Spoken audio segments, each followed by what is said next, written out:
Friends, many of us, we are now in our third, fourth, or fifth week of prolonged social distancing and also physical isolation. Many of us, we have been stuck home and not really able to exercise many of the things that we normally take for granted. And social distancing has been really encouraged everywhere so that we can, and the authorities particularly, can really take a handle on the spread of this coronavirus. So today, I really want to focus more on an important topic which I feel is really, crucial right now, and I'm concerned personally about this. This is the need to take care of our own mental well-being, especially when we are, caught in this situation of prolonged isolation, where we are asked to restrain from social interaction. Of course, now with Zoom and FaceTime and a lot of these, live visual-based communication platforms that we have, we have been using this extensively, and it's not a surprise because as human beings, we are social creatures. We can't help but interact and connect with others.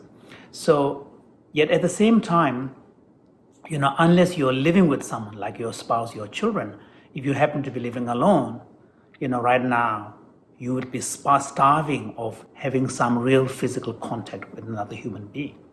And this is a restraint we are asked to exercise, and it's really tough. And especially when we are asked to seek prolonged isolation and avoid interacting with others, there's a danger of loneliness creeping in.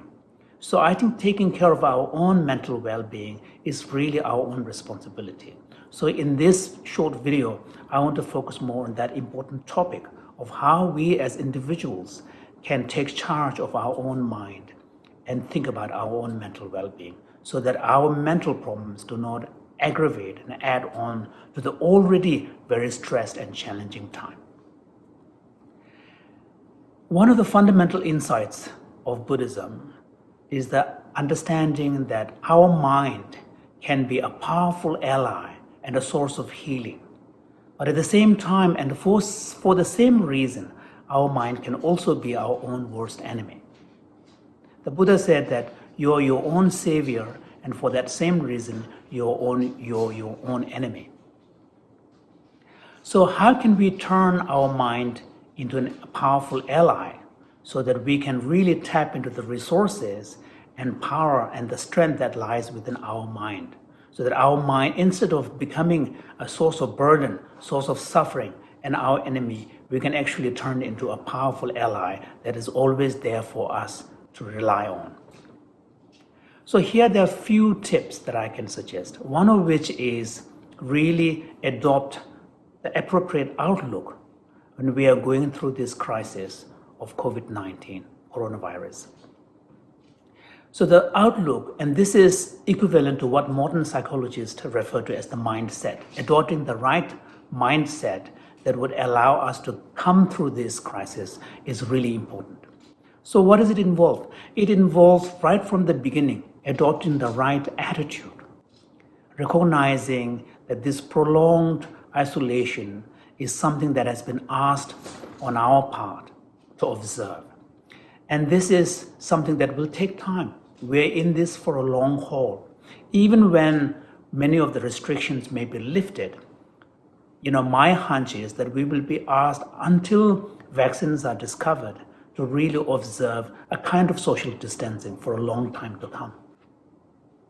So recognizing that we are in this for the long haul is really important. And the advantage of doing this is to what it does is it creates within our mind a kind of a space which allows us to bring patience, to bring wider perspective, to bring a sense of proportion to our situation. And also it prevents the arising of impatience, which can lead to frustration, anger, and then all sorts of unhelpful behavior. So adopting this right mindset that we're in this for a long haul. Secondly, a part of that mindset could also include recognizing that this is a global phenomenon. It is not confined to any particular geographic area. Not nobody is immune to this virus. And the need to observe social distancing is a global reality. So recognizing that we are not alone in this, the fact that we are all in the same boat really helps, because what it does is it puts our own situation within the wider context of other human beings to help us connect with human experience and human reality. So the third thing is to also make sure that we don't go through the rabbit hole of trying to figure out and understand everything there is to understand about this virus. We can leave that discovery in the hands of the experts who are really, the best minds are working on a solution, medical solution, and also prevention solutions for this situation. So trying to sort of be obsessedly trying to figure out, and this is actually not very healthy, because what it does is that it exacerbates our need to control everything. And when the situation is such that there is not much control we can exercise, recognizing and accepting that reality really frees us from that urge to having to know everything and having to control everything. So this is one important part, which is adopting the appropriate mindset, which in Buddhist language, psychology language, we will call it adopting the right outlook and attitude that goes with it. The second thing is really bringing awareness to our own emotions. It's very natural for us human beings when we experience difficult emotions. We don't like it. And we have an averse reaction to the negative emotions. And because it doesn't make us feel good. So negative is not in the moral sense, negative and positive emotions here in the sense of how it makes us feel. So fear, anxiety, feeling of uncertainty, hopelessness, those are powerful emotions and thoughts. So our tendency would be to suppress them, sort of, push them away. And suppression is not a good strategy. It may work in the time being, but it's like kind of putting a lid on a pressure that is building up. So one thing that we have learned from both research and meditations as well as contemporary psychology is that one of the most effective way to constructively regulate your emotion is to actually acknowledge them, name them, recognize them, and recognize as they're arising. And then using contemplative techniques to breathe into them. So you can sort of allow the emotions to arise and recognize them, acknowledge them, don't judge them. And there is no bad and good emotions. Emotions are emotions. That's what makes us human beings. The richness of the emotional life is what makes human beings a very special species. And it is also these experiences that make us able to empathize and connect and identify with fellow human beings. So emotions are by themselves powerful, aspects of our mental life. But it is important to be able to regulate them so that we don't get totally taken over by the power of some of these strong emotions. So bringing awareness to the emotions, breathing into them or breathing out, experiencing a sense of release and acknowledging their presence in our life. And again, when you bring awareness to the emotions, always remember it is a universal human experience. Others are also experiencing the same way. So some ability to bring awareness to the emotions and regulate them is helpful. And in my last video, I talked about some of the techniques that we can use. And those who are interested, there are also some meditations that are freely now made available on the Mandala App platform. And also those who wish can join the weekly, twice a week, Compassion Institute's offering of free group sessions, connecting through compassion. So I urge you to that. So that's the second point, which is to bring awareness and some ability to regulate these emotions. The third important thing is the need to ensure that our social connections are maintained and strengthened. We are not being asked to socially isolate ourselves. We are being asked to physically isolate, not socially isolate. We cannot survive without social connection. We cannot survive without our sense of connection and love for the people in our life. So even if you are living alone, you should really make it a point to consciously connect, use FaceTime, not just voice, but in visual platforms like FaceTime, Zoom, and so on, and reconnect with all your friends and family members and colleagues from workplace and so on, so that you, even though you may not have a physical contact, but your rich social life and social connections are not undermined. So this is really important because we cannot rely just on mind-based meditation techniques to pull us through this period of prolonged isolation. Meditation practices are really good for helping us calm down, bring awareness, and maintain the clarity of our mind. But our social needs can only be fulfilled through social interaction. So we are social creatures.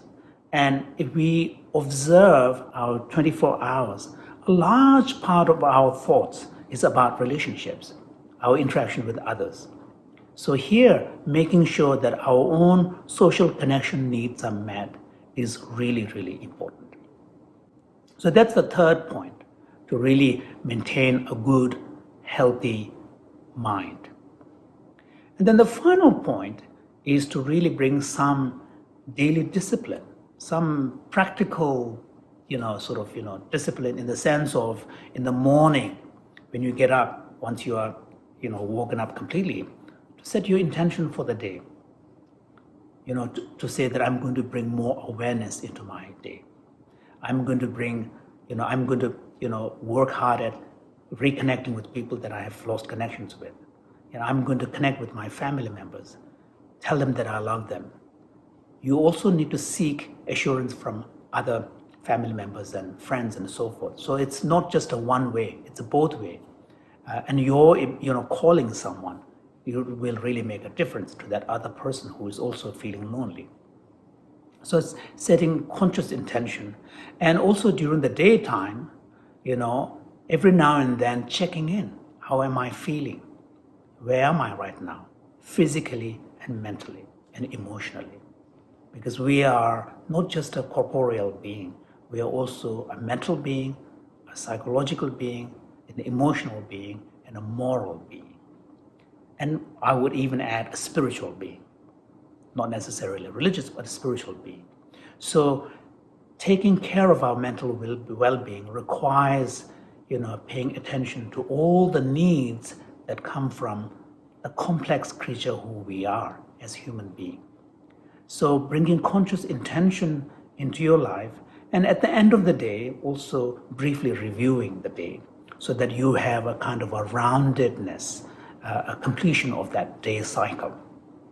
In this way, then not only will your day during the prolonged isolation will be meaningful, you will also be able to continue to maintain the clarity of your mind, not let your mind be overtaken by fear and anxiety and other difficult emotions, but also maintain your social sense of connection with other, fellow human beings, your loved ones in your life.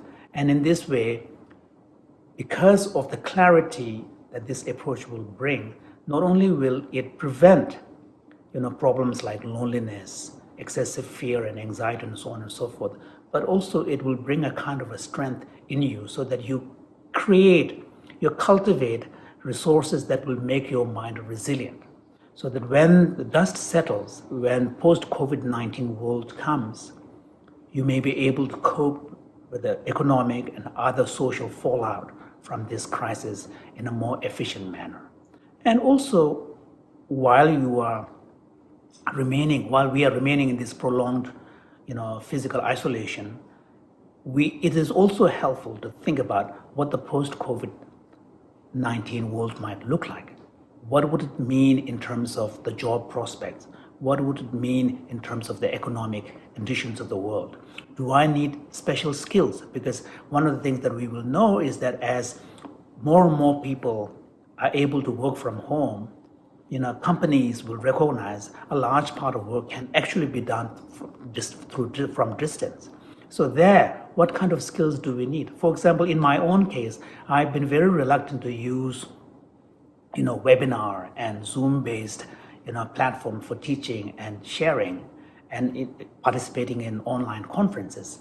But because of this prolonged lockdown situation, I've now managed to learn quite a lot. So that's a new skill that I've learned. So just like that, see what new skills that could be learned that may be helpful and give you a kind of an extra skill in your skill set to be able to then confront the new reality that will come after COVID-19.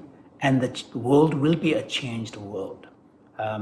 Clearly, the economic fallout, particularly from this crisis, is going to be really quite devastating. International Monetary Fund recently predicts that the negative economic impact of the COVID-19 would be around 3%. And just for a point of comparison, in the 2008 and 9 global recession, the negative economic impact was 0.9%. So according to their projection, the economic impact is going to be 3 times worse. Just imagine 3 times worse. So what would that mean, for all of us, moving forward?